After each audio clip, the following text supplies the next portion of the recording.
네, 강프로입니다. 자, 두산 에너빌리티 보겠습니다. 두산 에너빌리티가 오늘 장중에 조금 밀렸습니다. 뭐 장 초반에 조금 밀리면서 한 3.7%뭐 이런 식으로 거의 한 5% 가까이까지 뭐 하락폭이 조금 나왔는데 종가에는 일단 상승해서 끝났습니다. 이렇게 고가에서 저항을 받는 이유는요. 아직까지 신고가를 만들지 못했기 때문입니다. 그리고 여기 제가 회색 선으로 정확하게 딱 만들어 놨죠. 그렇죠? 이게 저항대라고 보시면 됩니다. 근데 여긴 넘어요. 무조건 넘어요.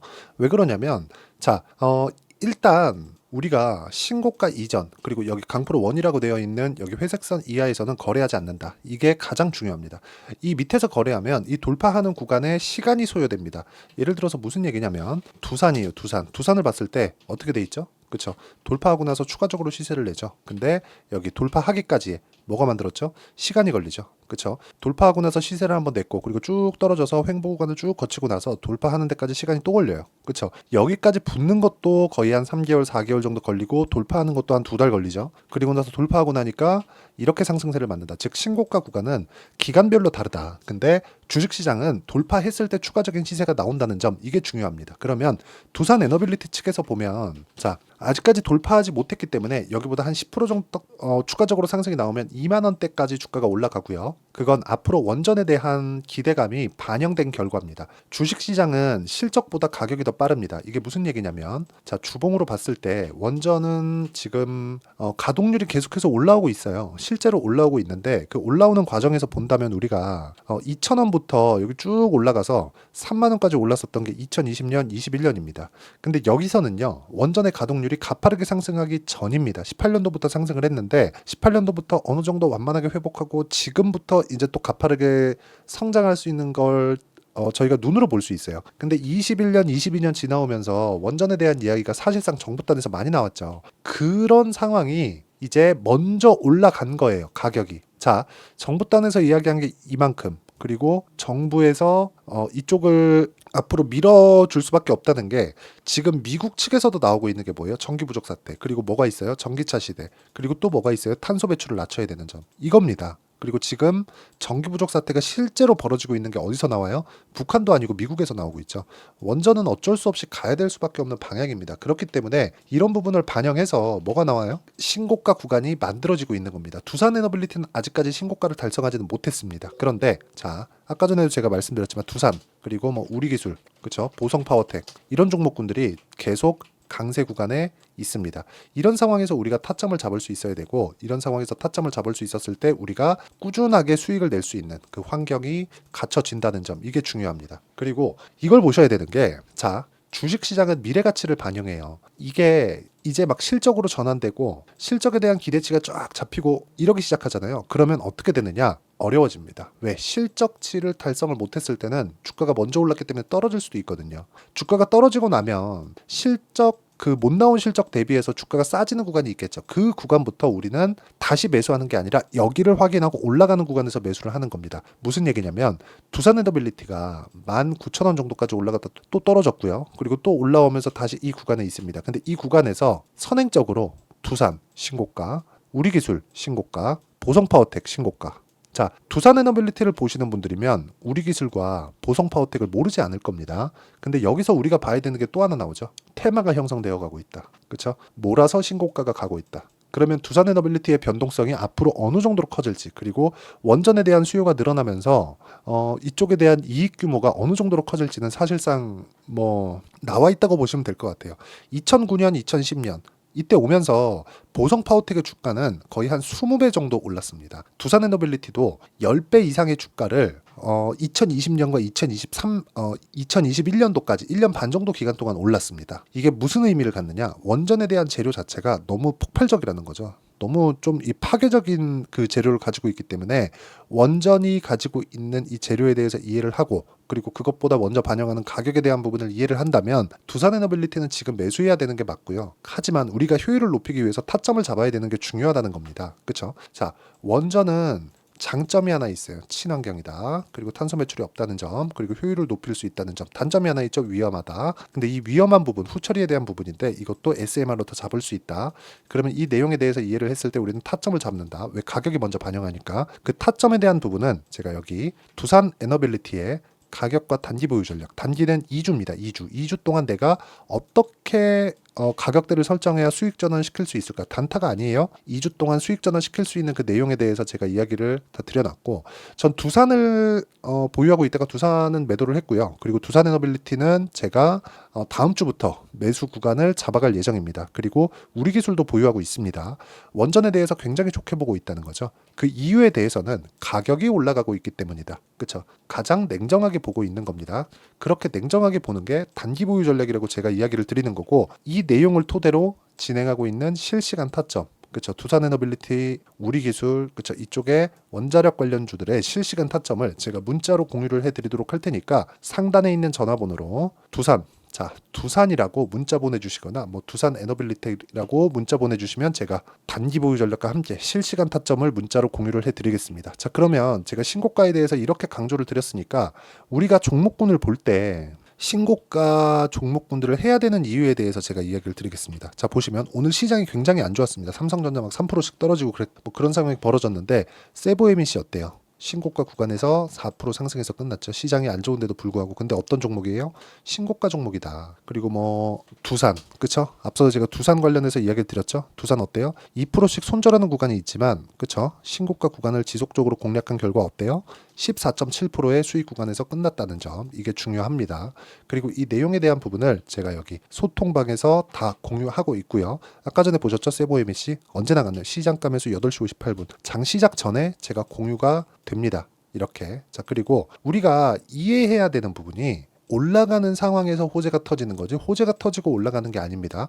올라가는 상황에서 호재가 터지면서 주가가 추가적으로 상승을 해요. 예를 들어서 두산 같은 경우에도 마찬가지죠. 그쵸? 올라갔고 원전 관련된 내용이 터지면서 추가 상승, 그리고 매도 조정받으면 다시 매수, 그랬을 때 15%씩 수익. 반도체 관련 마찬가지입니다. DI, 그쵸? 올라가는 구간에서 매수 매도 이렇게 지속적으로 끌어왔을 때 26%, 22% 이런 식으로 매매를 이어간다는 점, 이게 중요하고요. 그리고 이 내용에 대한 부분을 제가 여기 소통방에서 모두 공유하고 있습니다. 쭉 올려서 보면 그쵸? 여러 가지 종목군들을 다 공유를 하고, 전기, 그쵸? 뭐 전선 이런 쪽 다 신고가 종목이기 때문에 제가 이야기를 드리는 거고, 두산 에너빌리티 같은 경우에도 제가 두산과 뭐 우리 기술 쪽으로 먼저 거래를 했지만 두산 에너빌리티가 원전의 전통적인 대장이기 때문에 우리가 원전 쪽을 본다면 두산 에너빌리티를 거래 안 할 수가 없다. 그래서 여기 전체적으로 신고가 종목들에 대해서 제가 소통방에서 다 다루고 있지만 두산 에너빌리티 이 내용을 토대로 우리가 종목을 다시 한번 보면 그래요. 올라가는 상황에서 호재가 터진다고 말씀드렸죠. 즉 먼저 가격이 올라가는 점이 중요하다. 두산 에너빌리티는 지금 올라가고 있고 정배열 구간을 만들었고 22평가의 이격도 오늘 다 좁혀놓은 그런 상황입니다. 가만히 있어도 22평은 올라와요. 그런데 우리 기술이, 그쵸? 우리 기술이 단기간에 폭등을 했기 때문에 단기 과열 구간에 들어갔는데도 불구하고 오늘 2.8% 상승을 했습니다. 시장이 안 좋은데도 불구하고요. 자, 이렇게 나오고 있는 건 상황이 왜 이렇게 될까요? 미래 가치를 반영하고 있으니까.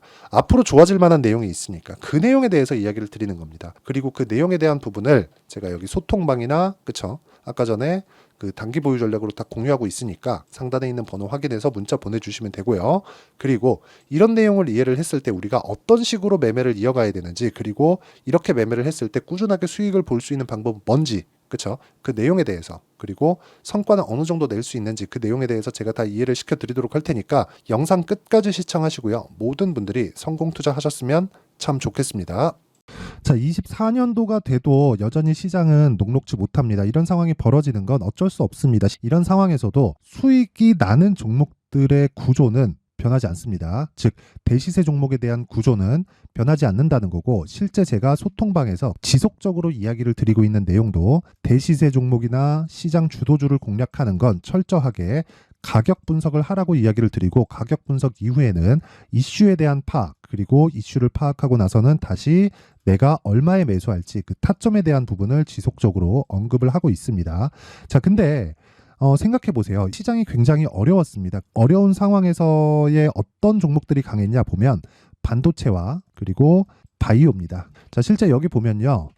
HLB에 제가 실제 매매한 내용을 띄워놓고 보여드리고 있는데 1월 22일부터 매매를 시작해서 4일 동안 31%의 수익 마감이 됐고요. 그리고 여전히 신고가 종목입니다. 자, 그리고 그 다음 어보브 반도체, 이름을 보시다시피 반도체 종목이죠. 그리고 AI 반도체는 지속적으로 강세를 보이고 있습니다. 이 종목도 신고가를 먼저 달성한 이후에 제가 21%의 단기간에 21%의 큰 수익을 내고 마감이 됐습니다. 다시 재공략을 준비하고 있고 이런 부분은 소통방에서 다 공유를 해드립니다. 자, 그리고 코세스. 자, 코세스 같은 종목도 당연히 그쵸, 신고가 종목이고요. 그리고 반도체 종목입니다. 이 종목도 영업일 기준에서 이틀 동안 대략 한 15%의 수익 마감이 됐습니다.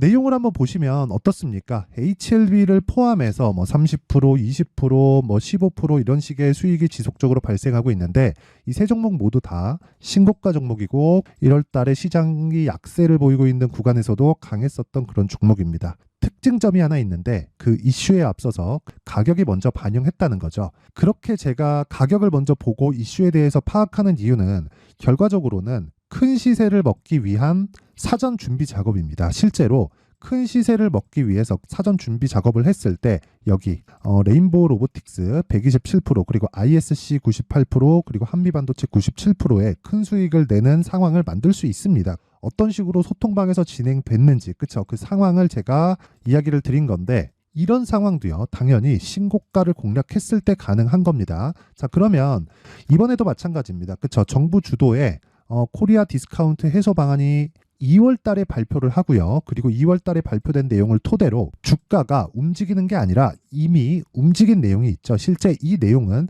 크게 중요한 게 아니라는 겁니다. 실제 움직인 내용을 보면 자, 기아차입니다. 실제로 12월 달에 신고가를 만들어 놓고 정부에서 입김을 불어 넣으니까 순식간에 기아차를 포함해서 현대차 같은 거대 기업들의 주가가 2주도 채 되지 않아서 40% 정도의 큰 시세를 냅니다. 자, 그러면 우리는 어떤 종목을 봐야 될까요? 이슈를 파악해야 되는 것도 맞지만 철저하게 가격에 맞춰서 매매를 해야 되는 게 당연히 중요합니다. 정부가 주도하는 정책 방향이 있겠죠. 그 방향에 맞춰서 우리가 종목을 찾을 필요가 있다. 자, 그러면 답이 나왔습니다. 정부가 주도하는 방향에 맞춰서 제2의 기아차를 찾는 게 지금은 중요하다. 근데 정부 정책의 방향에 맞게 가자. 그랬을 때 앞서서 제가 보여드렸었던 내용인 여기 레인보우 로보틱스 127% 그리고 ISC 98% 그리고 한미반도체 97%와 같은 수익을 낼 수 있습니다. 물론 시간에 대한 부분은 최소 2주의 시간이 필요하고요. 그리고 최장 3개월 안에 끝내야 됩니다.